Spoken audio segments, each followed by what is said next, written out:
দাঁড়িয়ে দাঁড়িয়ে বলবেন, একবার ওইভাবে স্টিল দাঁড়িয়ে থাকবেন হাতটা ছেড়ে দিয়ে, হাত পুনরায় বুকে বাঁধবেন না। আমাদের এই 97 সাল থেকে এ যাবৎ 26 বছর থেকে আমরা যা তদন্ত করেছি তাতে রুকু থেকে উঠে পুনরায় হাত বুকে বাঁধতে হবে এর প্রমাণ পেশ করতে পারিনি।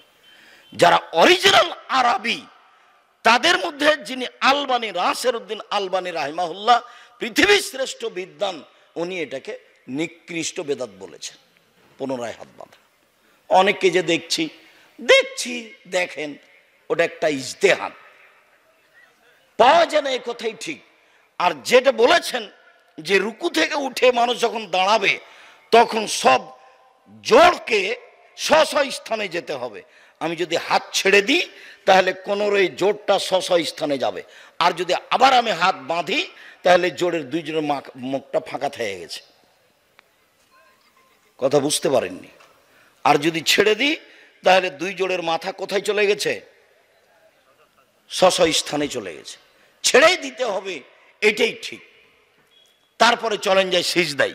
সিজদায় যাওয়ার পূর্বে আপনার সাথে জরুরি কয়েকটা কথা। তার একটা হলো এই, হাত দুটি আঙ্গুল জমা করে কানের পাশে রাখবেন, কোনো এভাবে উঠে রাখবেন যাতে করে পেটের নিচ দিয়ে ছাগলের বাচ্চা পার হতে পারে।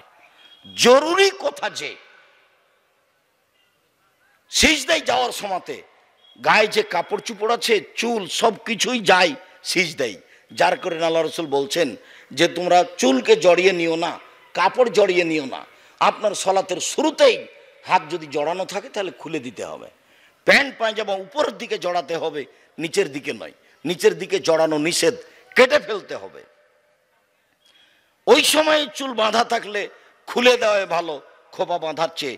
সব কিছুই সিজদায় যায়। যখন আপনি সিজদায় যাবেন এতদিন যেভাবে যাচ্ছিলেন তার চেয়ে 8-10 আঙ্গুল মাথাটা, কপালটা আগিয়ে রাখবেন যাতে করে পিঠের লম্বা হাড়টা সোজা হয়ে যায়।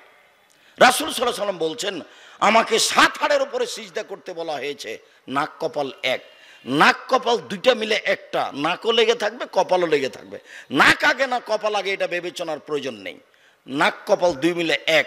এই দুই হাত এ হলো 3, দুই হাঁটু এ হলো 5, দুই পায়ের বৃদ্ধাঙ্গুল এ হলো 7।